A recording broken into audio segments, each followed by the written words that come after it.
আমি আমি lieutenant general Utpal ভট্টাচার্যের কাছে যাব। উৎপল ভট্টাচার্য, আপনাকে আমি একটা সংখ্যা দেখাতে চাই এবং আমি পিসিআরকে বলবো ফুল ফ্রেমে সেই সংখ্যাটা 25,000 কোটি।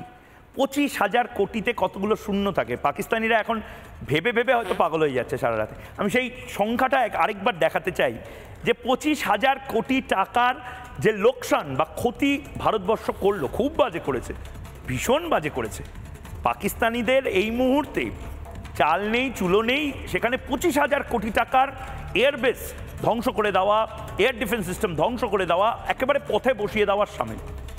কিন্তু এই 25,000 কোটি টাকা পাকিস্তান আনবে কোথা থেকে? এবং দ্বিতীয়ত, মানে এটা লেফটেন্যান্ট জেনারেল ভট্টাচার্য এবার বোধহয় বিতর্ক ছেড়ে এটা ভাবনা চিন্তার সময় এসেছে যে সত্যিই তো যুদ্ধ মানে একদম সম্মুখ সমরে দুপক্ষ দাঁড়ালো, ঢাল তলোয়ার নিয়ে দাঁড়ালো, সারাদিন মারপিট করলো, রাত্রে চলে গেল, আবার পরের দিন ভোরবেলা মারপিট করতো না।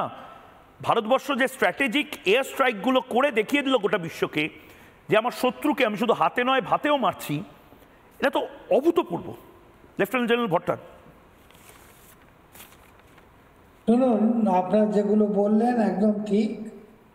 এখন যে কোনো এয়ারপোর্টই হোক বা এয়ার বেসই হোক, সার্গোদাই হোক বা সিন্ধে যেমন ভোলারি যেটা 2017 ওরা করেছে, বা জ্যাকোবাবাদ, সুকুর যেগুলো সিন্ধে আছে, আবার পাঞ্জাবের রহিমিয়ার খান, বা আমরা কিরানা হিলসেও দু একটা মেরে এসেছি। এখন যে কোনো এয়ারবেসে মারতে গেলে তার 8-9টা ভাইটাল এরিয়া আছে। Runway, hangars, blastments, bulk petroleum installations, bomb dump, তারপরে command and control elements to include air traffic control, radar, communication, computer system. এইগুলোকে ক্ষতি এমন করতে হয় যাতে that airbase becomes totally non operation. সেরকম তো আর হয় না। কোনো কোনো এয়ারক্রাফট, কোনো এয়ারবেস হ্যাঙ্গারের জন্যে বা রানওয়েতে মারলে সেটা 48 ঘন্টা, 72 ঘন্টা, এইটা ম্যাক্সিমাম নন অপারেশন। আমরা বোধহয় একটা জিনিস বারবার না বললেই ভালো হয়, ইকোনমিক স্ট্র্যাঙ্গুলেশন। আরে বাবা, 59টা ওআইসি দেশ আছে, money is never a problem for Pakistan. Pakistan has to be taught in a lesson so that there is a civil uprising. Pakistan has to be taught in a lesson so that Baluchistaner log jara ekটু ফুঁসে উঠেছে, they should be given few more days. Financially you cannot do anything to them.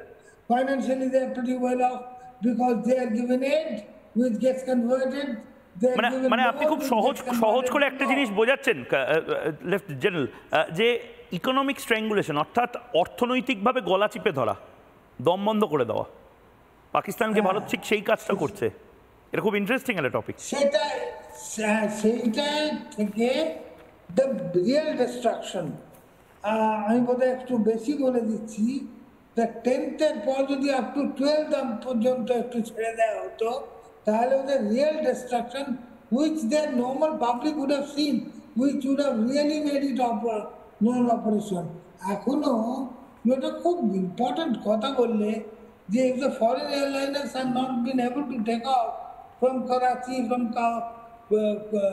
Lahore, from Islamabad, then they cut a very strong, very, very sorry figure. But that has not happened. We should have gone for that. We should have made that damage.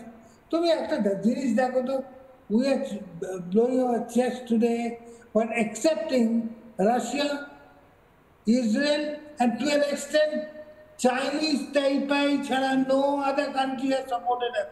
And there was a 10 থেকে 12 তারিখ পর্যন্ত ময়ূক আর 2-4টে channel ছাড়া তা আমরা যে কি করে এসছি তারা কেউ কিছু বলেনি। তুমি যেটা বলো না, মিনমিন করেছে।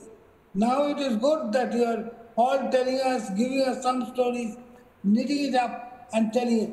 Otherwise, Al Jazeera, Dawn, এগুলো শুনলে তো মনে হয় বাবা আমরা খাটের তলায় ঢুকে যাই। So that is one aspect.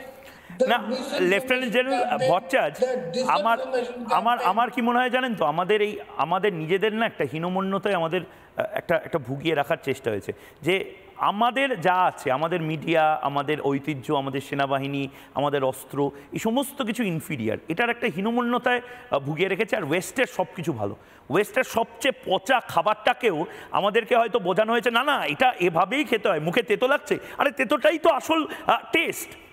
ওয়েস্টের যাবতীয় যা ভালো, ভারতের যাবতীয় যা খারাপ, আমাদের যা যা স্ট্র্যাটেজি সব খারাপ, ওয়েস্টের আমেরিকায় বসে যা যা ভাবছে ওরা সেটাই ঠিক। এই ধারণাটা চেঞ্জ করার সময় এসছে।